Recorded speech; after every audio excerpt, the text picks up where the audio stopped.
Wave से आप क्या समझती हो? कोई बोलता है कि वेव, तो what does it mean? Wave का मतलब क्या होता है? बताइए। तरंग का मतलब क्या होता है? Wave is the disturbance in the medium.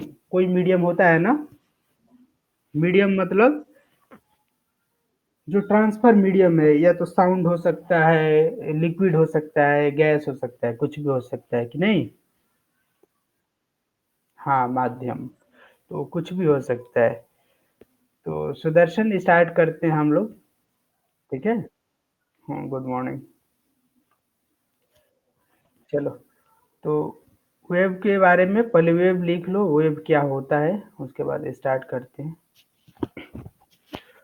तो एट्थ की बुक में अब पढ़ना बहुत जरूरी है। तो वेव होता है क्या है? तो wave is the simply, wave is the,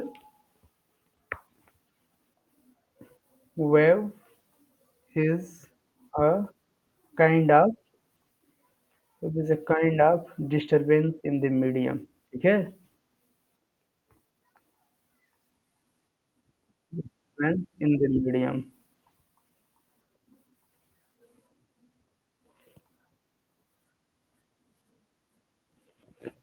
तो जो वेव है, एक तरह का मीडियम में क्या है, डिस्टरबेंस है। तो इसको हम लोग आज पूरा कवर करेंगे।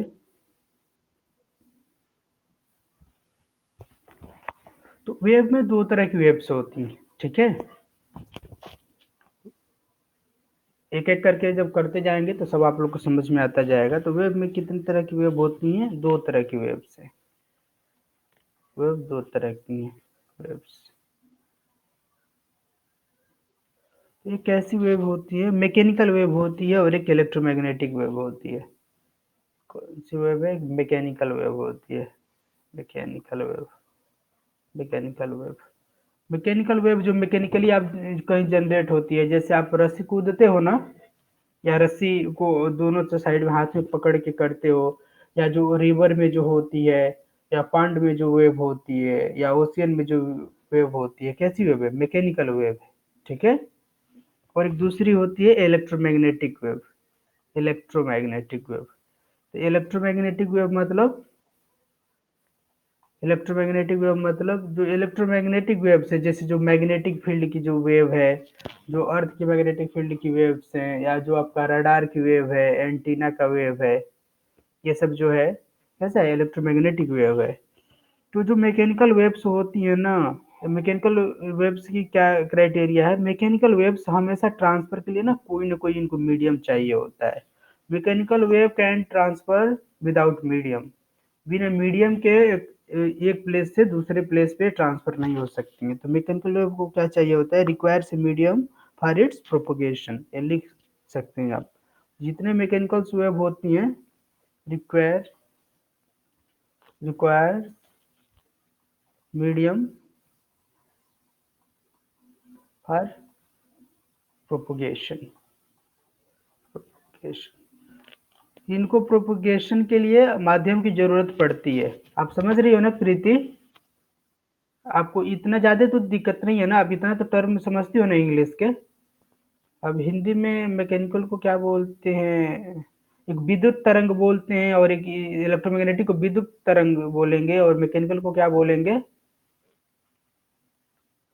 नहीं पता है हिंदी में तो आप देख लीजिएगा। आपको इतना तो समझ में आ रहा होगा, बुक में भी लिखा रहता है। हिंदी की बुक में पढ़ोगी तब। फिर उसके बाद जो इलेक्ट्रोमैग्नेटिक वेव्स होती हैं, doesn't require in medium for propagation, या ऐसे लिखो, don't require, require any medium, any medium for propagation, medium for propagation. तो ये जो इलेक्ट्रोमैग्नेटिक वेव्स होती है ना, इनको कोई मीडियम की ज़रूरत नहीं होती है प्रोपगेशन के लिए। यानी एक जगह से दूसरे जगह जाने के लिए इनको किसी भी मीडियम की कोई ज़रूरत नहीं है। लेकिन जो मैग्नेटिक, जो मैकेनिकल वेव्स हैं, यानी कि जो आपके पॉइंट में जनरेट होता है, या जो साउंड वेव है, उसके लिए मैकेनिक साउंड वेव कैसा है? इसमें आप देख सकते हो, लाइक साउंड वेव है। साउंड वेव है। फिर क्या है? जब का जो रिवर वेव है, रिवर में जो वाटर वेव्स बोलो, रिवर बोलो या वाटर वेव्स बोलो, वाटर वेव्स। तो ये सब के लिए क्या चाहिए होता है ना, मीडियम चाहिए होता है। ये बिना मीडियम के नहीं ट्रांसफर होती है एक जगह से दूसरे जगह पे। इलेक्ट्रोमैग्नेटिक वेव्स यानी जैसे मैग्नेटिक वेव्स हो गई, मैग्नेटिक वेव्स, मैग्नेटिक वेव्स, हम्म, फिर है, फिर उसके बाद कोई भी वेव है, जैसे सनलाइट इसमें भी आता है, रेज हैं जो सन रेज भी है, सन रेज बताऊंगा मैं, सन रेज का थोड़ा स्पेशल है, सन रेज ये सब जो है इलेक्ट्रोमैग्नेटिक वेव्स हैं, एक्सेट्रा, ये सब इलेक्ट्रोमैग्नेटिक वेव्स हैं। तो अब फिर देखिए मैकेनिकल वेव्स में हम लोग सबको पढ़ेंगे, तो जितनी मैकेनिकल वेव्स है ना, मैकेनिकल वेव्स यानी जिनको ट्रांसफर होने के लिए मीडियम चाहिए होता है। तो आप देखो ना, वेव ऐसे जैसे मान लो एक मीडियम है, कोई ऐसे वेव एक जा रही है, ठीक है, क्योंकि इस तरह से एक वेव जाती है, और एक वाली वेव होती है कैसे जाती है, कंप्रेशन से जाती है, कंप्रेशन और रेयरफेक्शन से जाती है। फिर यहाँ पे कंप्रेशन रहेगा, फिर यहाँ पे क्या हो जाएगा, रेयरफेक्शन हो जाएगा, फिर यहाँ पे कंप्रेशन हो जाएगा, नजदीक नजदीक हो जाएंगे, फिर यहाँ पे रेयरफेक्शन, ऐसे कंप्रेशन होता है उन लोगों में। ऐसे करके ट्रांसफर होगा, पहले ऐसे होगा, जैसे स्प्रिंग होता है ना, स्प्रिंग में आप देखिए हो ना स्प्रिंग, हाँ स्प्रिंग, तो स्प्रिंग में क्या होता है, पहले कंप्रेशन होता है, रेयरफेक्शन होता है, तो जो हमारे साउंड वेव्स हैं उस तरह से ही चलती है जैसे स्प्रिंग चलता है। तो ये जो है ना मैकेनिकल वेव्स है, तो ये मीडियम के जो, उन लोग मीडियम में कैसे प्रोपगेट करती हैं उनके हिसाब से ना, इनके दो क्राइटेरिया हैं, इनके दो क्राइटेरिया हैं, यानी दो पार्ट में बटी हुई हैं, दो टाइप्स की हैं। तो जो भी मैकेनिकल वेव्स हैं उनके दो पार्ट हैं, तो इनको भी लिख लेते हैं, मैकेनिकल वेव्स के दो पार्ट हैं, मैकेनिकल वेव्स के। और मैकेनिकल वेव्स कहने का मतलब यानी जिनको ट्रांसफर होने के लिए मीडियम की जरूरत होती है, बिना मीडियम के ट्रांसफर नहीं हो सकती हैं। अगर जो साउंड वेव्स है बिना मीडियम के ट्रांसफर नहीं हो सकता है, अगर वैक्यूम में जाकर अगर आप कुछ बोलोगे तो बगल में ही कोई खड़ा होगा, उसको सुनाई नहीं देगा, क्योंकि कोई वहां पर मीडियम नहीं है, ठीक है। तो जो यहाँ पे मैकेनिकल वेव्स हैं दो तरह की हैं, एक ट्रांसवर्स वेव है, पहला इसमें कौन है, ट्रांसवर्स वेव है, ट्रांसवर्स, ट्रांसवर्स वेव, और दूसरी क्या है, दूसरी क्या है, लैंगिट्यूडनल वेव, लैंगिट्यूडनल वेव है, लैंगिट्यूडनल वेव। इसके बोर्ड पे थोड़ा लिखने में दिक्कत होता है, बाकी उस पे लिखने पे अच्छा रहता है। फिर आप लोग को समझ में आ रहा है अच्छे से ना, क्लियर दिख रहा है ना, हाँ। तो इसमें जो मैकेनिकल वेव्स हैं दो टाइप के, ट्रांसवर्स वेव और लैंगिट्यूडनल वेव्स। मैकेनिकल वेव्स कहने का मतलब जिनको मीडियम की जरूरत होती है प्रोपगेशन के लिए। तो फिर अब इसमें अलग से देखेंगे कि ट्रांसफर वेव्स क्या है। तो यहाँ पे स्टार्ट करते हैं transfer wave, transverse wave, transverse wave क्या है, तो बताइए, the wave in which particles of medium vibrate perpendicularly to the direction of motion of wave, ठीक है। इसमें क्या होता है ना, जो वेव्स होती हैं, जैसे आप देखो, उसके ना, आप वो देखो वेव, आपने वो देखा हुआ है रस्सी, आपने कभी दो साइड में ऐसे पकड़ के आपने रस्सी वो किया हुआ है ना, इधर एक कोई हाथ से पकड़ ले, इधर कोई पकड़ ले, हेलो प्रीति, दोनों साइड से रस्सी को घुमाओ, तो क्या होता है, रिपलिंग होती है रस्सी में, ऊपर नीचे होता है, क्या होता है, या ऊपर नीचे होता है कि नहीं, ऐसे ऊपर नीचे, हाँ। लेकिन वेव क्या होती है, यहाँ से स्टार्ट होके, इस एंड से स्टार्ट होके और इस एंड को चली जाती है। लेकिन ऐसा लगता है कि जो रस्सी है ऊपर नीचे जा रहा है, फिर भी वेव्स यहाँ से प्रोपगेट होकर वहां पे जाता है ना। जैसे आप पॉन्ड में देखो, आप तालाब में एक छोटा सा एक ईंट पत्थर कुछ फेंक देते हो, तो कैसे होता है, यहाँ पे फेंके, फिर यहाँ पे क्या होता है, जैसे ऊपर एक वेव उठती है, फिर यहाँ से ऐसे गोला बनता है, ऐसे फिर एक गोला बनता है, उसके ऐसे सर्कल बनते बनते पूरा प्रोपगेट करते करते पूरा किनारे तक जाता है कि नहीं। लेकिन जो उठता है वेव्स कैसे उठता है, ऐसे ऐसे ऊपर उठ के किनारे तक जाता है ना, यहाँ पे। तो क्या होता है ना, जिधर डायरेक्शन में जो मोशन है वेव का, जिधर वेव प्रोपगेट कर रही है, उसके जो मीडियम के जो पार्टिकल्स है ना, उसको परपेंडिकुलर वाइब्रेट करते हैं। आप देखो जैसे यहाँ पे रस्सी है, तो जाना है उसको आगे, लेकिन कैसे होते हैं, ऊपर नीचे होती है कि नहीं, वो एक ट्रांसवर्स वेव। यहाँ पे लिख लो द वेव्स, हाँ सब लिख सकते हो, the waves, the waves in which, वे तरंग जिनकी, in which particle, particle of medium vibrate vibrate perpendicular to perpendicular to perpendicular to इसको क्या बोलते हैं हिंदी में? लंबवत बोलते हैं शायद परपेंडिकुलर को। Perpendicular to the direction of motion of to the direction of motion of wave.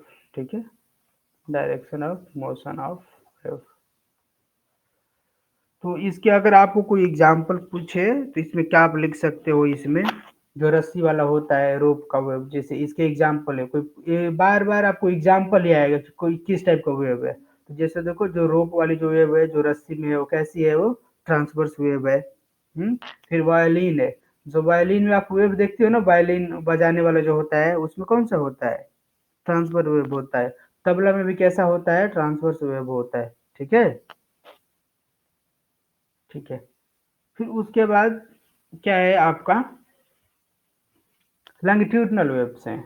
Mechanical waves दो टाइप की होती हैं। तो स्टार्ट से आप देखना चाहोगे तो एक बार देख लो। देखो,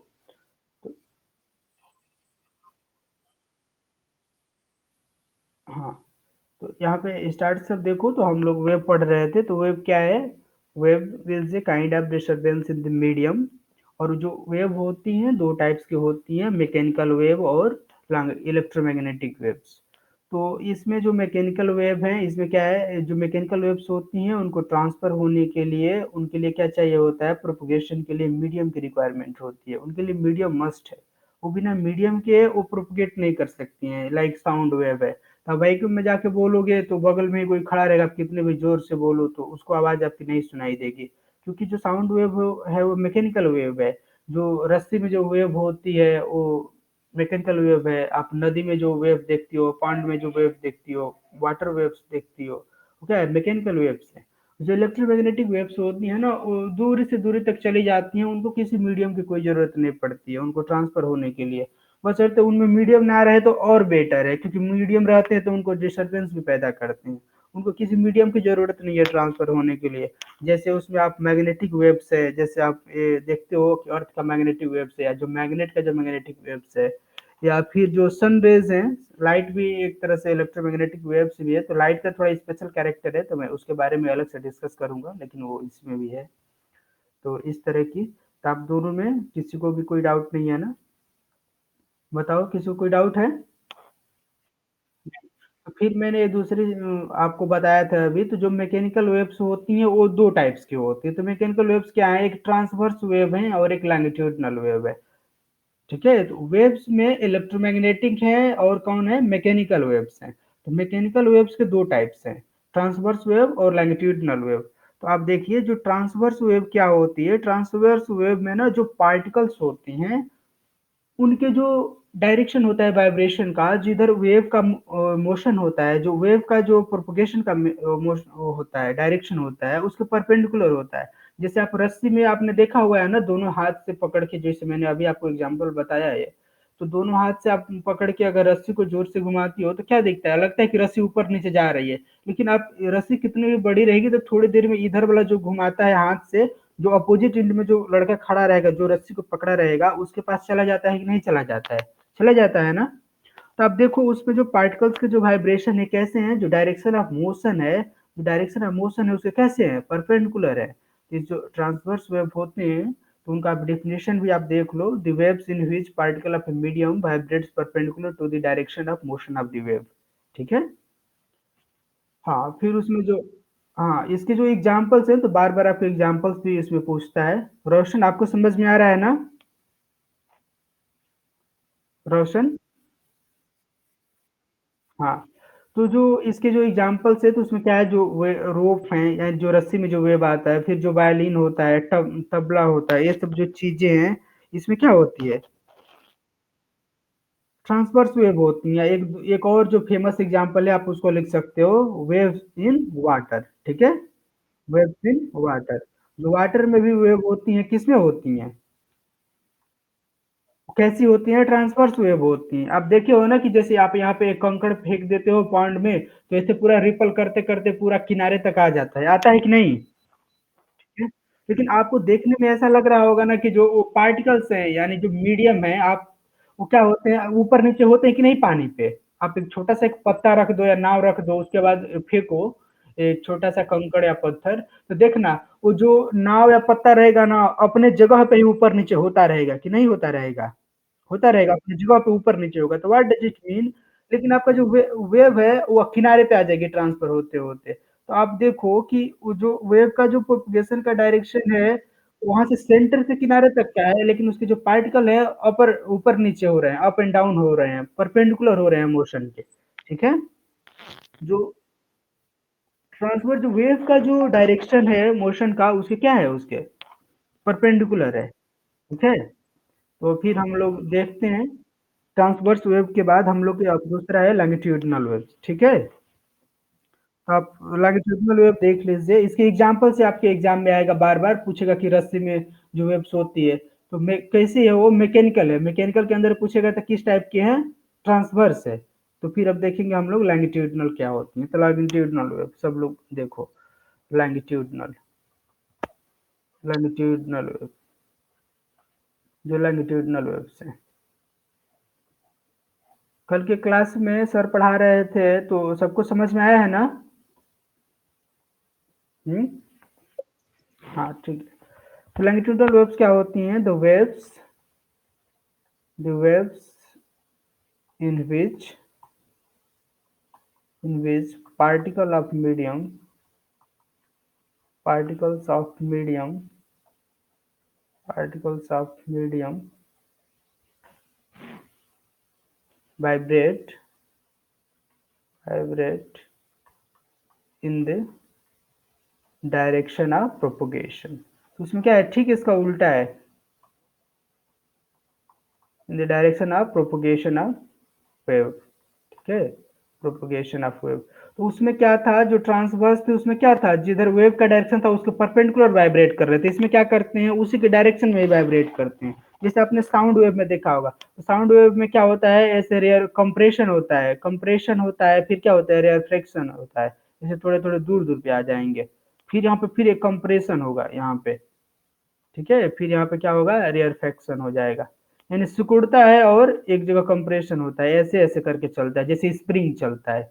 नहीं, इस टाइम इधर भी अगर आपका हो रहा है, इधर मोशन हो रहा है, direction of motion of wave है, यानी direction of propagation of wave है। और जो इसके पार्टिकल हैं वो भी ऐसे चल रहे हैं ना, आगे पीछे हो रहे हैं कि नहीं, इसी डायरेक्शन में हो रहा है ना प्रोपोगेशन, ऐसे हो रहा है, रेयर फ्रैक्शन और कंप्रेशन। तो इसमें बार बार पूछता है ना कि देखो, जहाँ पे सॉलिड वाला जो आपको दिख रहा है ना, जहाँ पे कंप्रेस हुआ है, इसको क्या बोलते हैं, इसको इसको कंप्रेशन बोलते हैं। इसको क्या बोलते हैं, इसको कंप्रेशन। तो पूछता है, इसी को बार बार पूछेगा, इसको एक कंप्रेशन बोलते हैं। और इसको क्या बोलते हैं, जहाँ पे दूर दूर आया हुआ है, इसको क्या बोलेंगे, इसको रेयरफेक्शन बोलेंगे। इसको क्या बोलते हैं, रेयरफेक्शन। रेयर हाँ, रेयरफेक्शन बोलते हैं इसको, रेयरफेक्शन। तो जो साउंड वेव होता है, इसका एग्जांपल क्या है, एग्जांपल में क्या है इसका, साउंड वेव। ठीक है? एग्जांपल में क्या है इसका, साउंड वेव्स। जितने भी साउंड वेव्स होती हैं उनमें क्या होता है, कंप्रेशन और रेयरफेक्शन के हिसाब की वजह से उन लोग अब आगे बढ़ती हैं। ठीक है? हेलो, सबको समझ में आ रहा है? हाँ चलिए, तो आप बताइए, ये जो साउंड वेव है, ये वायलिन का वेव है या रोप है, ये किस टाइप की है, ये इनको ट्रांसफर होने के लिए मीडियम चाहिए कि नहीं चाहिए? मीडियम चाहिए कि नहीं चाहिए? मीडियम चाहिए, क्योंकि ये कैसी हैं ये सब, ये मैकेनिकल वेव्स हैं। क्योंकि जो ट्रांसफर लॉन्गिट्यूडिनल वेव है, क्या है, ये मैकेनिकल वेव्स के अंदर मैं बता रहा हूँ, दो टाइप की मैकेनिकल वेव्स है। ठीक है? इन सबको मीडियम चाहिए होता है, इन लोग वैक्यूम में इन लोग ट्रांसफर नहीं हो सकते हैं। ठीक है? फिर उसके बाद हम लोग देखेंगे, तो एक नोट में आप लिख सकते हो कि sound wave is mechanical wave, so it can travel in vacuum. Vacuum में नहीं ट्रेवल कर सकते, तो बार बार ऐसा क्वेश्चन आता है, कौन वैक्यूम में ट्रांसफर कर सकता है, ट्रेवल कर सकता है, कौन नहीं कर सकता है। तो उसके लिए कोई गलती नहीं करनी है। ठीक है? तो चलो, तो एक नोट में यहाँ पर लिखना चाहोगे तो आप लिख सकते हो। नोट में यहाँ पर लिख लो। नोट में आप लिख सकते हो साउंड वेव्स, क्योंकि आप लोग के ऐसे ही छोटे-छोटे क्वेश्चन आएँगे, ज़्यादा थ्योरेटिकल आएगा नहीं। Sound waves do not travels in travels in vacuum. Vacuum में ट्रैवल भी नहीं कर सकती हैं। क्यों? क्योंकि मैकेनिकल वेव्स हैं, ठीक है? और कोई भी नहीं, कोई भी मैकेनिकल वेव्स या ठीक है? या साउंड वेव से लिखने का व्हाट डज़ इट मीन, हम मैकेनिकल वेव से आप कर सकते हो, मैकेनिकल वेव्स। कोई भी मैकेनिकल वेव कोई भी वैक्यूम में नहीं ट्रैवल कर सकती है। कोई भी मैकेनिकल वेव हो, चाहे वो रोप की हो या कोई भी हो, ठीक है?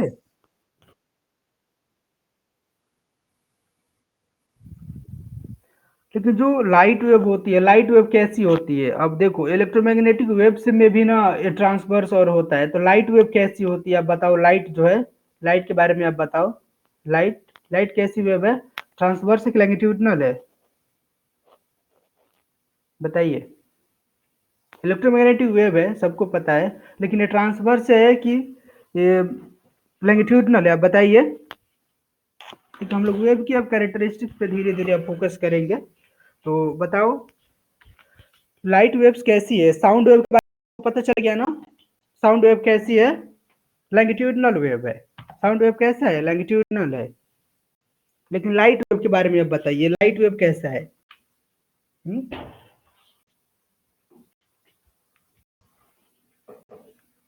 रोशन, रोशन, काजल, आप बताइए जैसे साउंड वेव क्या है? साउंड वेव कैसा है? साउंड वेव कैसा है? लैंगिट्यूडिनल है ना? क्यों लॉन्गिट्यूडिनल है? क्योंकि जो उसका जो कंप्रेशन रेयरफेक्शन का जो डायरेक्शन है, वो उसके जो प्रोपगेशन का जो डायरेक्शन है उसी की डायरेक्शन में है कि नहीं? हाँ, तो वैसे लेकिन लाइट क्या है? लाइट वेव कैसा है? ट्रांसवर्स है। अब ट्रांसवर्स मैंने बताया ना, ट्रांसवर्स का मतलब क्या होता है? जिधर का प्रोपगेशन होता है लेकिन मीडियम में जो वाइब्रेशन होता है उसका परपेंडिकुलर होता है। तो लाइट वेव जो है है कैसी है वो? ट्रांसवर्स वेव है। ट्रांसवर्स वेव है। ट्रांसवर्स वेव है। लाइट वेव कैसी है? कोई पूछेगा तो लाइट कैसी है, तो कैसी है लाइट? ट्रांसवर्स वेव है, ठीक है? और हाँ, ट्रांसवर्स वेव है। और फिर इसमें क्या है, इसका एक कैरेक्टरिस्टिक, लेकिन इसमें क्या है, इसका जो एम्पलीट्यूड होता है ना, एम्पलीट्यूड होता है जो बहुत हाई होता है। एम्पलीट्यूड जो है, एम्पलीट्यूड है, जो एम्पलीट्यूड है ना, क्या होता है, very very high, very very less, sorry, very very less होता है, वेरी वेरी हाई नहीं, वेरी वेरी लेस होता है। जैसे आप देखो, क्या होना चाहिए, साउंड आपका देखते हो ना, लाइट वेव कैसा दिखता है आपको? एकदम पूरा स्ट्रेट ऐसे दिखता है ना, लाइट लाइट रेज दिखती है कि नहीं? ठीक है। तो लेकिन आप जो ट्रांसवर्स वेव होती हैं उनको ऐसे वैसे न चलती हैं, बढ़ती हैं आगे, लेकिन उनका प्रोपगेशन कैसा होता है? इस तरह से वो चलती हैं, बढ़ती हैं आगे, लेकिन उनका जो इस पे होता है, परपेंडिकुलर होता है, जो मोशन का जो डायरेक्शन है, प्रोपगेशन का जो डायरेक्शन है, ऐसे न होती हैं ट्रांसवर्स वेव। लेकिन इसमें क्या होता है ना, जो एम्पलीट्यूड होता है, तो एम्पलीट्यूड मैं बताऊँगा सबको कि एम्पलीट्यूड क्या होता है, फ्रीक्वेंसी क्या होती है, सब चीज़ें। तो इसको ना, जो हाइट है ना, इसकी एम्पलीट्यूड बोलते हैं। सब इतने इतना जानते भी होंगे आप लोग। तो इसमें क्या है ना, जो लाइट वेव है ना, इसकी एम्पलीट्यूड बहुत कम है। So it seems to be एकदम ऐसे होता है लाइट वेव, एकदम इतना एम्पलीट्यूड कम होता है कि एकदम स्ट्रेट लाइन में होता है। ठीक है? हाँ, तो मैं आप लोग को अब सबका ये बता रहा हूँ कि अब इसमें एम्पलीट्यूड क्या होता है, वेवलेंथ क्या होता है, टाइम पीरियड क्या होता है, ये सब चीज़ें आप लोग धीरे-धीरे सीखोगे, ठीक है? इतना आप लोग समझ गए ना? जो जनरल जो बातें थी, इतना ही है सिर्फ़, इससे ज़्यादा आप लोग को नहीं जानना है। तो कोई पूछेगा कि किस टाइप का, जैसे अभी जो रस्सी में जो वेव होता है, वो किस टाइप का है, तो आप बताइए ट्रांसवर्स है, ठीक है? अगर कोई ब्रॉडर टर्म में पूछता है कि इलेक्ट्रोमैग्नेटिक है या मैकेनिकल है, तो कैसा है? मैकेनिकल है। जो कोई चीज़ में होता है ना, जो कोई चीज़ में होता है, जो वैक्यूम में नहीं होता है, वो क्या है? जिसके लिए कोई मीडियम चाहिए होता है, वो क्या है वो? मैकेनिकल है, ठीक है? हाँ, और जो वैक्यूम में भी हो जाता है, उसके लिए किसी मीडियम की ज़रूरत नहीं पड़ेगी, वो क्या है? इलेक्ट्रोमैग्नेटिक है। तो अब फिर इसमें से मैं बता रहा हूँ आपको, तो इसमें जो साउंड जो वेव्स होते हैं उनकी कुछ कैरेक्टरिस्टिक्स होती हैं, आप उनको लिखो। तो पहला एक होता है वेवलेंथ होता है। आप बहुत बार नाम सुने होंगे ना वेवलेंथ। वेवलेंथ वेवलेंथ क्या होता है आप बताइए? वेवलेंथ क्या होता है? वेवलेंथ वेवलेंथ बताइए क्या होता है? वेवलेंथ मैं बताऊंगा। हाँ, वेवलेंथ को लैम्डा से लिखते हैं, इस तरह का साइन होता है। क्या इसको पढ़ते हैं? इसको लैम्डा। क्या पढ़ते हैं इसको? लैम्डा। तो इससे क्या इसको बोलते हैं, क्या साइन होता है उससे नहीं मतलब है, इससे ज्यादा मतलब है इसको कहते किसको है। ठीक है। देखो, तो यहाँ पे जो वेवलेंथ होता है ना, क्या होता है? The distance between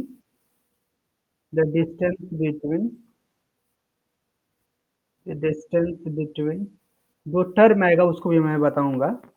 to the distance between two consecutive C, इसको क्या बोलते हैं इसको? और टी, मैं बताऊंगा सी और टी क्या है। अभी सी टी को मैं बता रहा हूँ। Is is called wavelength. C का मतलब यहाँ पर क्रेस्ट है, टी का मतलब क्या है? ट्रफ है। मैं तो अभी मैं बता रहा हूँ कि क्या होते हैं, कोई बस नाम से इनको डरना नहीं है। जैसे देखो, तो ऐसे आप ऐसे देखे हो ना कि ऐसे वेव चलती है, ऐसे वेव होती है ना, ऐसे वेव होती है कि नहीं? हम्म। सुदर्शन, रोशन, ऐसे वेव होती है ना? यहाँ पर देखिए। हाँ, तो इसको जो ऊपर वाला होता है इसको क्या बोलते हैं? इसको क्रेस्ट बोलते हैं। ठीक है, सी से इसको रिप्रेजेंट करते हैं। जो नीचे वाला जो होता है इसको क्या बोलते हैं? इसको डाउन में इसको क्या बोलते हैं? इसको टी बोलते हैं, ट्रफ बोलते हैं। ठीक है। तो दो कंजिकेटिव जो डिस्टेंस होता है ना, तो यानी किसी भी दो कंजिकेटिव टी से, तो यहाँ पे सी है फिर टी है, तो फिर यहाँ पे क्या हो जाएगा? टी होगा, फिर यहाँ पे सी होगा, फिर ये टी होगा। तो क्या बोलते हैं? इसको क्रेस्ट बोलते हैं, इसको ट्रफ बोलते हैं। ठीक है। तो कोई भी कंजिक्यूटिव दो के बीच का जो डिस्टेंस होगा ना, वही क्या होता है? वेवलेंथ होता है। यानी यहाँ से यहाँ तक का जो डिस्टेंस है ये क्या है? वेवलेंथ है। ये सिमेट्रिक रहता है, तो फिर यहाँ से यहाँ वाला भी डिस्टेंस क्या होगा? सेम ही होगा। होगा कि नहीं? सिमेट्रिक एकदम रहेगा। डायग्राम पूरा एकदम स्केल पे नहीं बन पाया है। समझ रहे हो ना आप लोग? तो इसको क्या बोलते हैं? यही वेवलेंथ है। जितने दूर होगा ना, क्या होगा? इसको क्या बोलते हैं? इसको वेवलेंथ है। ठीक है। समझ रहे हो ना वेवलेंथ क्या होता है? हाँ, तो इसको वेवलेंथ बोलते हैं। वेवलेंथ को शायद हिंदी में तरंग दैर्घ्य बोलते हैं ना शायद। प्रीति क्या बोलते हैं? हाँ। हाँ, तरंग दैर्घ्य। तो इससे कोई, तो अब आप बताओ कि लेंथ है, तो वेवलेंथ का यूनिट क्या होगा? आप बताइए, इसका यूनिट क्या होगा? ये लेंथ है तो इसका यूनिट क्या होगा? मीटर होगा कि नहीं? इसका यूनिट क्या होगा? मीटर होगा। इसका मेजरमेंट किस में होता है? मीटर में होता है, यम। ठीक है। इसका यूनिट क्या होगा? मीटर। ये इसको आप देख लो ना, कोई भी कंजिकेटिव मतलब दो पैरेलल, आप समझ लो कोई भी कंजिकेटिव जो होते हैं, जो ट्रफ होंगे या जो क्रेस्ट होंगे, उसके बीच का जो होता है वही वेवलेंथ होता है, डिस्टेंस। ये सिमेट्रिक रहेगा तो सब सेम होता है। डायग्राम उतना सिमेट्रिक नहीं बन पाया, आप लोग समझ गए। फिर उसके बाद एक क्या आता है? वेवलेंथ के बाद आता है हमारा टाइम पीरियड आता है, या फ्रीक्वेंसी आप सुने होगे। नहीं, फ्रीक्वेंसी। हाँ, तो इसको टाइम पीरियड आप लिख लो। टाइम पीरियड बता देते हैं, फिर फ्रीक्वेंसी ऑटोमेटिक आप समझ जाओगे। टाइम पीरियड क्या होता है? टाइम पीरियड क्या होता है कि, हाँ, तो क्या होता है? Time taken by wave to complete one oscillation is called its time period. ठीक है। टाइम क्या करते हैं? Time taken taken by wave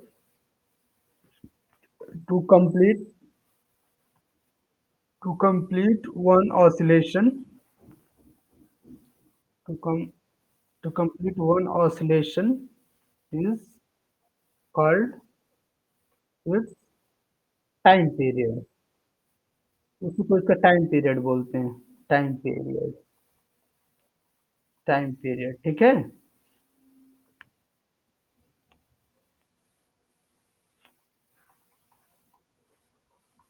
उसको उसका टाइम, जितना एक ऑसिलेशन को पूरा करने में जितना जो टाइम लगता है, उसको क्या बोलते हैं? टाइम पीरियड बोलते हैं। ठीक है। तो आप जैसे देखो, एक वेव है ना, तो यहाँ से स्टार्ट किए, ठीक, यहाँ से लेट स्टार्ट किए, तो यहाँ से ऐसे आई, यहाँ से आके यहाँ पे गई, एक ऑसिलेशन यहाँ पे पूरा हो गया है ना, वन ऑसिलेशन, फिर एक वेव ऐसे चली, फिर आगे ऐसे बढ़ रही है, फिर आई, फिर यहाँ पे आ गई। तो यहाँ पे कितना टाइम पीरियड है, देखो इसमें दो टाइम पीरियड है ना, एक बार एक ऑसिलेशन यहाँ से यहाँ कंप्लीट हुआ है कि नहीं, यहाँ से स्टार्ट की है और यहाँ पे आ गई, फिर एक यहाँ से स्टार्ट की है और फिर एक यहाँ पे आ गई, जहाँ से स्टार्ट करो जहाँ पे आ जाने को क्या बोलते हैं, टाइम पीरियड बोलते हैं ना, एक चक्कर लगाने में, एक ऑसिलेशन में, समझ रहे हो ना। थोड़ा मैं स्केल नहीं बन पाया तो बड़ा से, तो ये भी टाइम पीरियड है और ये भी टाइम पीरियड है। तो आप बताइए इसमें टाइम है तो सेकेंड में, तो इसका यूनिट क्या हो जाएगा, टाइम पीरियड का यूनिट क्या होगा, सेकेंड होगा। इसका क्या होगा, टाइम पीरियड का यूनिट सेकेंड होगा। तो फिर इसी में एक टर्म आता है ना, फ्रीक्वेंसी क्या है, तो मैंने जानबूझ के पहले टाइम पीरियड बता दिया, तो क्योंकि फ्रीक्वेंसी आप लोग को बताना है, तो फ्रीक्वेंसी आप बताइए, फ्रीक्वेंसी क्या होता है। हाँ, inverse of time period is frequency, ठीक है। फ्रीक्वेंसी क्या होता है, frequency is equal to 1/t, ठीक है। तो फॉर एग्जांपल आप देखो कि अगर किसी को मान लो टाइम पीरियड, फॉर एग्जांपल यहाँ पे टाइम पीरियड, आप यहाँ पे ना, अगर टाइम पीरियड किसी का अगर 2 सेकेंड है, 2 सेकेंड है, लेट एज्यूम टाइम पीरियड क्या है, 2 सेकेंड है, ठीक है। समझने के लिए 2 सेकेंड बहुत ज्यादा टाइम होता है वेव के लिए, तो यहाँ पे 2 सेकेंड किसी का टाइम पीरियड है, तो आपको इससे पूछेगा इसका फ्रीक्वेंसी क्या होगा जाएगा, तो उसका इनवर्स हो जाएगा, यानी 1/2 हो जाएगा, तो उसका क्या हो जाएगा, 0.5 हो जाएगा, हो जाएगा कि नहीं, 0.5 फ्रीक्वेंसी हो जाएगा। अब इसको फ्रीक्वेंसी का क्या यूनिट है, इसका हर्ट्ज बोलते हैं, ठीक है। हाँ, हर्ट्ज इसका यूनिट है, क्योंकि जो साइंटिस्ट इसको डिस्कवरी किया उन्हीं के नाम पे पड़ा हुआ है इसका। हाँ, तो इसका साइन भी HZ होता है, तो टाइम। तो अब इसको देखो, इसका जो यूनिट होगा क्या हो जाएगा, टाइम का इनवर्स होगा, होगा कि नहीं। ऐसे आप लिख लो, वर्ड में लिखना है, तो frequency is inverse of, inverse, और ऐसे क्या बोलेंगे, रेसिप्रोकल, ठीक है। रेसिप्रोकल ऑफ, आपके भाषा में भी रेसिप्रोकल आपको समझ में आता है, रेसिप्रोकल ऑफ टाइम पीरियड, ठीक है, टाइम पीरियड होता है। तो इसका आपको यूनिट पूछेगा तो क्या हो जाएगा, इसका यूनिट क्या होता है, हर्ट्ज होता है, या इसको दूसरे तरीके में क्या लिखोगे, 1/सेकेंड, ठीक है, 1/सेकेंड। तो आप फ्रीक्वेंसी भी आप समझ गए ना, फ्रीक्वेंसी क्या होता है, हाँ, टाइम पीरियड क्या होता है, वे अब फिर यहाँ पे एक इसका जो सिंबल होता है ना, इसका जो सिंबल होता है, इसको सिंबल जो इसका होता है, इसका क्या बोलते हैं, उसको न्यू बोलते हैं, ये वाला सिंबल होता है, इस तरह से लिखते हैं, ठीक है, इस तरह से, तो इसे क्या बोलेंगे, इसको नू पढ़ते हैं, नू, क्या पढ़ते हैं इसको, नू। आपने वो वाला देखा हुआ है ना, एनर्जी का जो रिलेशन देखा है, E is equal to H nu, is equal to H nu, ये वाला आपने इक्वेशन देखा हुआ है। हम्म, चलो कोई बात नहीं, बता दे रहे हैं। तो देखो, मैंने लाइट के बारे में, जब मैंने लाइट का इंट्रोडक्टरी जब मैं पढ़ाया था, लाइट, और मैंने एक दिन पढ़ाया था इन लोग पिछले क्लास में, तो मैंने उसको बताया था कि लाइट कैसे ट्रांसफर करती है, light travels in the form of energy packets, ठीक है, कैसे ट्रांसफर करती है, light travels in the form of energy packets. तो लाइट कैसे होती है, लाइट में एनर्जी पैकेट्स होते हैं, छोटे छोटे एनर्जी पैकेट्स होते हैं। तो आप देखो ना, जो लाइट का अगर मान लेते हैं यहाँ पे क्या है, फ्रीक्वेंसी अगर न्यू रहेगा ना, न्यू, तो यहाँ पे, हाँ, और ये एच क्या है, प्लैंक कांस्टेंट है, क्या है, प्लैंक्स कांस्टेंट, प्लैंक साइंटिस्ट के नाम है, तो इसका एक कांस्टेंट है, इसका वैल्यू होता है, ठीक है। वैल्यू कितना वैल्यू होता है आपको एग्जाम में दिया गया रहेगा, अब हम आपको बता के याद नहीं कराएंगे कितना होता है, 6.04 इंटू टू पावर ऐसे होता है 24 के ऑर्डर में, तो आप उसको याद नहीं करोगे, आप एग्जाम में दिया रहेगा आपको। तो आप देखो ना, एक जो पैकेट होगा ना, कितना एनर्जी होगा, या किसी लाइट, कोई वेव है, लाइट वेव भी मान लो एक है, तो एक में कितना एनर्जी होगा एक पैकेट में, तो जो जितना फ्रीक्वेंसी होगी ना, उसको ना प्लैंक कांस्टेंट से मल्टीप्लाई कर देंगे तो एनर्जी पता निकल जाएगी, ये क्या है, एनर्जी है, ठीक है। ठीक है। तो यहाँ पे मैं पूछूं कि find the energy of A photon, ऐसे मैं क्वेश्चन दे देता हूँ, अगर यहाँ पे कि find the energy of photon, find the energy of A photon, energy of A photon, photon having, having free, having frequency, having frequency 10⁻⁻⁶ hertz, ठीक है। तो आप बताओ, तो आप क्या करोगे, सिंपल है, क्या करोगे आप, E is equal to H nu, ठीक है, एच न्यू। अभी इसका जो वैल्यू होता है आपको एग्जाम में दिया रहेगा, इसका फिक्स वैल्यू होता है, तो कितना होता है 6.022 इंटू 10 टू द पावर 24 के आर्डर में होता है शायद, ठीक है, इंटू ये वाला 10 टू द पावर 6, ठीक है, समझ रहे हो। तो यहाँ पे जो वैल्यू आ जाएगा, यहाँ पे आ जाएगा ना 6.022 इंटू 10 टू द पावर कितना आ जाएगा, कितना आ जाएगा आप बताओ, इसमें से 8 हो जाएगा ना, 18 हो जाएगा ना, 10 टू द पावर 18 हो जाएगा ना, 18 जूल, लगभग इतना एनर्जी होगा उसमें, ठीक है। अब प्लैंक कंस्टेंट की वैल्यू शायद मैं गलत लिख रहा हूँ क्या, मैं रिकॉल नहीं कर पा रहा हूँ, तो प्लैंक कंस्टेंट की वैल्यू आप देख लेना, काफी दिन हो गया मुझे देखे हुए। तो यहाँ पे जो ये वाला जो वैल्यू हमेशा एग्जाम में दिया रहेगा, ठीक है। हम्म, ये फिक्स होता है हमेशा के लिए, प्लैंक कांस्टेंट का वैल्यू होता है, जैसे पाई का वैल्यू आप देखे हो ना, पाई का वैल्यू कितना होता है, 22/7 होता है, तो उस तरह का एक कांस्टेंट है, किसी के लिए बदलता नहीं है, ये हमेशा सेम होता है, ठीक है। तो यहाँ पे ये डाउट है, इसको आप लोग वैल्यू में बता दूंगा आप लोग, और आप लोग भी ऐसे सर्च कर लेना ना, वैल्यू एग्जाम के पेपर में दिया रहेगा कांस्टेंट, ठीक है, फ्रीक्वेंसी रहेगा, तो उसके हिसाब से आपका एनर्जी आ जाएगा। तो इसमें थोड़ा सा रिलेशन था, तो इससे आपको क्वेश्चन नहीं आएंगे, मैंने ऐसे जस्ट बता दिया, ठीक है। तो अभी हम लोग ना कुछ वो पढ़ते हैं, तो रिलेशन है इसमें। अब बताओ, जो साउंड का जो स्पीड है ना, जो साउंड का स्पीड है उसका और वेवलेंथ और फ्रीक्वेंसी का एक रिलेशन है, ठीक है। साउंड का स्पीड, वेवलेंथ, फ्रीक्वेंसी का रिलेशन है, तो भी इजकल टू क्या होगा, भी इजकल टू क्या होगा, न्यू लेमडा, ठीक है, v is equal to nu lambda, यानी क्या होगा, यहाँ पे आप देखो, स्पीड इज इक्वल टू, ऐसे डायरेक्ट लिखो, speed is equal to wavelength, या इसको न्यू को क्या बोलते हैं, फ्रीक्वेंसी, पहले फ्रीक्वेंसी है, इसको क्या बोलते हैं, फ्रीक्वेंसी, फ्रीक्वेंसी इंटू वेवलेंथ, ठीक है। आप समझ रहे हो ना रोशन, कोई वेव होगा कितना स्पीड में चलेगी, तो उसको कैसे ना, फ्रीक्वेंसी और वेवलेंथ का मल्टीप्लीकेशन जब कर देंगे तो स्पीड निकल जाएगी, ठीक है। हाँ, तो आप जैसे, मैं मान लो एक क्वेश्चन दे दिया हूँ कि एक जो जैसे बताओ कि वेवलेंथ में दे दिया हूँ, उसका वेवलेंथ दे दिया कि 2 मीटर वेवलेंथ है, लेमडा दे दिया 2 मीटर है, फिर फ्रीक्वेंसी मैंने दे दिया कि यहाँ पे इस तरह से, फ्रीक्वेंसी दे दिया 10 टू द पावर 3 है, ठीक है, 10 टू द पावर 3 हर्ट्ज है, ऐसे मैंने फ्रीक्वेंसी दे दिया, ठीक।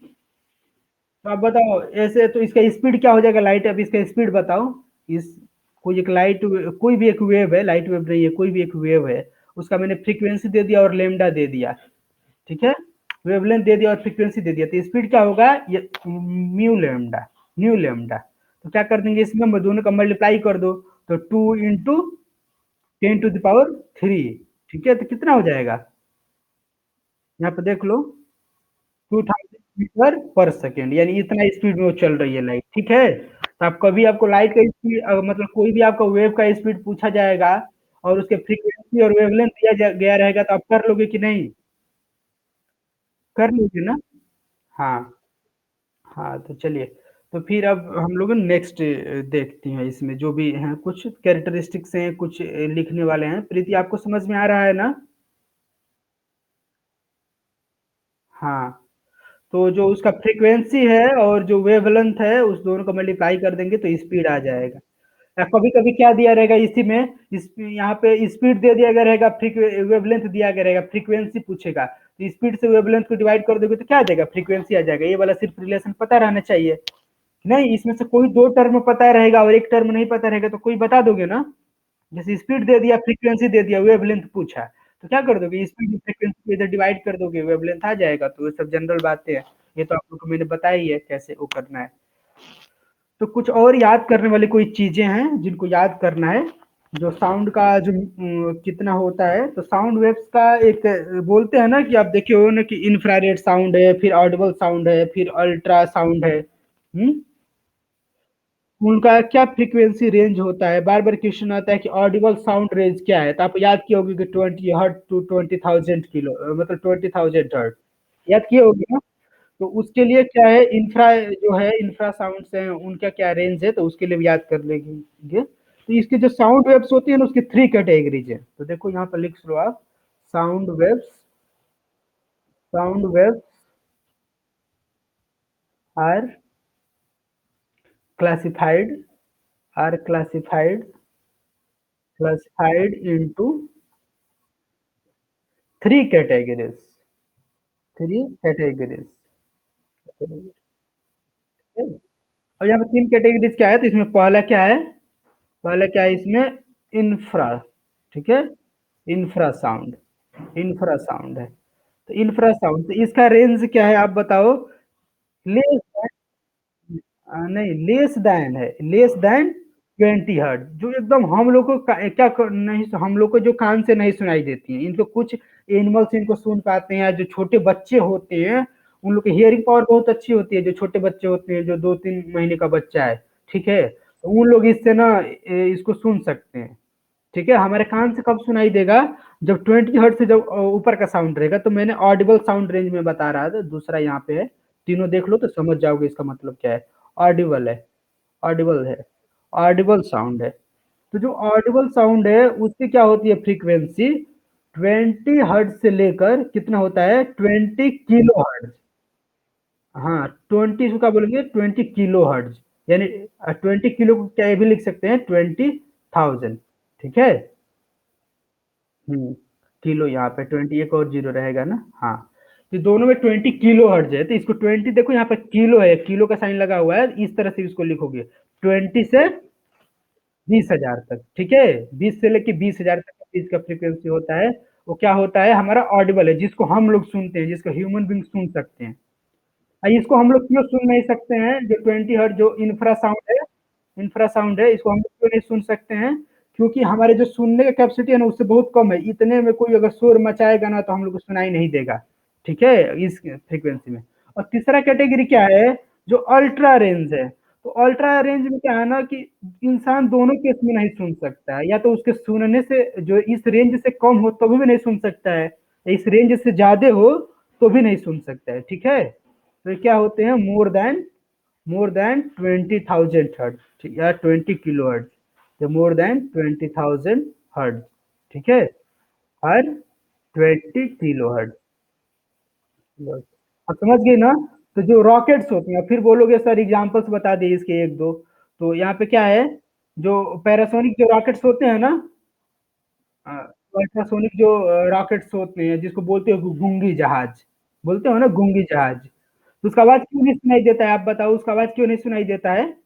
क्योंकि उसका जो साउंड वेव्स होता है ना, उसका जो फ्रीक्वेंसी होता है 20 किलो हर्ट्ज से ज्यादा होते हैं, उसको हम लोग सुन नहीं सकते हैं।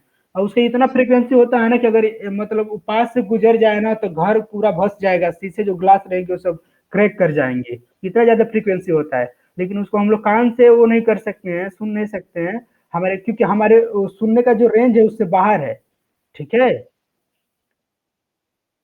हाँ, तो फिर ये वाला बार बार इससे क्वेश्चन आएगा, तो इसमें सबसे इंपॉर्टेंट ये वाला है। तो इससे क्वेश्चन बार बार आएगा, तो इसको क्या करना है, इसको याद करना, ठीक है। ऑडिबल रेंज हमारा क्या है, ये है। तो अभी जो हम बोल रहे हैं और आप लोग जो बोल रहे हो वो कैसा है, आपके ऑडिबल रेंज में है, ठीक है।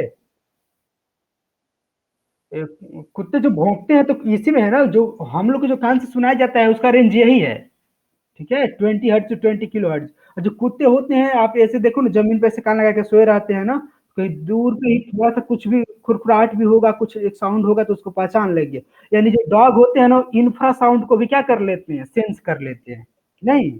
और हम लोग बोलते हैं तो भी सेंस कर लेते हैं, यानी ऑडिबल साउंड भी उन लोग सेंस कर लेंगे और इंफ्रा साउंड भी सेंस कर लेंगे, कि नहीं। हाँ, तो कुछ एनिमल्स होते हैं जो सेंस कर सकते हैं।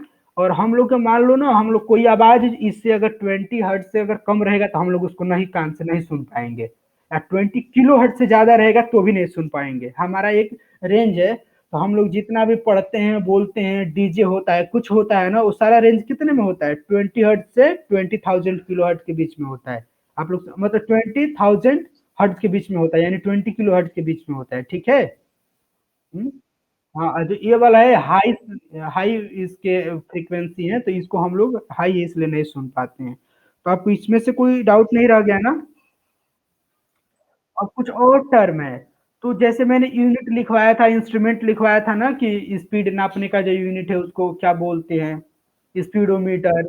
हाँ, जो पूरा कितना दूरी चली हुई है डिस्टेंस नापने की जो मतलब जो कितना डिस्टेंस ट्रैवल की जो यूनिट है ओडोमीटर है। फिर सबका इंस्ट्रूमेंट क्या है, एटमॉस्फेरिक प्रेशर मेजर करने के लिए बैरोमीटर यूज होता है। तो वैसे ही आप बताओ ना, इंटेंसिटी ऑफ साउंड मेजर करने के लिए क्या यूज किया जाता है? इंटेंसिटी ऑफ साउंड मेजर करने के लिए क्या यूज किया जाता है? Intensity of sound, intensity of sound, intensity of sound measure करने के लिए क्या यूज होता है? उसका नाम है ऑडियोमीटर। ऑडोमीटर नहीं है, क्या है ये? ऑडियोमीटर। ऑडियो मतलब आवाज, ऑडियोमीटर, ठीक है। इसको ऑडोमीटर नहीं कर देना, ऑडोमीटर एकदम बिल्कुल अलग हो जाएगा। हम्म। अब देखो जो अल्ट्रासाउंड्स होते हैं ना, अल्ट्रासाउंड्स आप देखे हो ना, अल्ट्रासाउंड्स होते हैं ना कि अल्ट्रासाउंड कराने गए हैं, जो होते हैं ना ultrasounds, ultrasounds used in medical, होते हैं ना, कहाँ यूज होते हैं? मेडिकल में, मेडिकल साइंस में यूज होता है ना। अल्ट्रासाउंड करा के आए हो आप, ये सब नहीं होता है? सुना है कि अल्ट्रासाउंड करा के आए हैं? बताओ सुदर्शन, सुदर्शन। जो अल्ट्रासाउंड होता है किसमें यूज होता है? मेडिकल में। हाँ। और फिर उसके बाद कुछ speed of sound is maximum in solid. तो आप बताओ ना, जो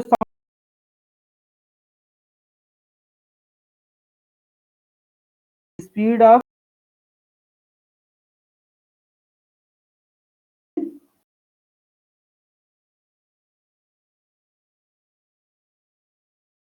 किसमें होती है? तो सबसे ज्यादा किस किसमें होती है? लिक्विड में होती है, लिक्विड में होती है, फिर गैस में होती है। एक दिन मैंने ये बताया हो तो इसका ऑर्डर याद कर लेना, ठीक है। आप ये ऑर्डर याद कर लोगे ना, किसमें ज्यादा होती है साउंड का स्पीड? ये वाला ऑर्डर याद करना, सॉलिड में सबसे ज्यादा होता है, लिक्विड में सबसे ज्यादा, गैस में उससे कम, ठीक है। हाँ। चलो, तो प्रीति ने बोला कि कुछ आवाज नहीं जा रही है, तो रुको, इसको हम वो कर रहे हैं। अब सबके पास आवाज जा रही है? आपके यहाँ हो सकता है प्रीति नेटवर्क कम होगा या इस वजह से कोई दिक्कत होगा। तो बाकी सब लोगों की आवाज जा रही है हमारी? हाँ, चलो, काजल के पास आवाज जा रही है, तो अब आपके पास जा रही है प्रीति? अब आवाज जा रही है आपके पास? हाँ, चलिए। तो ये याद कर लीजिएगा कि जो साउंड, जो सॉलिड होते हैं उसमें सबसे ज्यादा साउंड की स्पीड होती है, फिर उसके बाद लिक्विड में, फिर उसके बाद गैस में।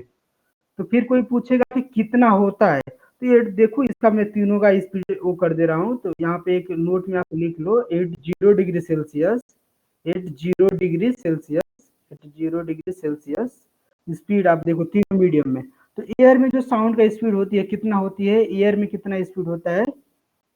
332 मीटर पर सेकेंड एयर में, ठीक है। किसकी स्पीड है? साउंड की। यहाँ पे कैसे लिख लिया? 0 degree Celsius speed of sound,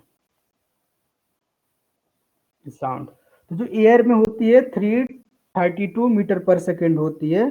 फिर वाटर में क्या कितना होती है? वाटर में कितना होती है? वाटर में 1453 मीटर पर सेकेंड होती है। तो ये डेटा पूछता है बार बार, ये वाला डेटा पूछेगा एग्जाम में, कितना होती है। और जो आयरन होता है, आयरन मतलब लोहा, तो आप देखो तो इसमें तो सॉलिड है, तो इसमें ओबियस है, इसमें ज्यादा होगा, सबसे ज्यादा होगा, तो इसमें वो 5130 मीटर पर सेकेंड होता है, ठीक है। तो ये सब लोग इसके साउंड याद कर ले, तो क्या क्या होता है, तो एयर, लिक्विड और ये सब याद कर लेना, ठीक है। तो अभी जितना मैंने पढ़ाया हुआ है, इसमें से किसी को डाउट है कोई? तो हम लोग क्या पढ़ेंगे? रिफ्लेक्शन ऑफ साउंड पढ़ना है, फिर मिरर पढ़ना है, ये सब पढ़ना है ना। तो जस्ट एक सेकंड।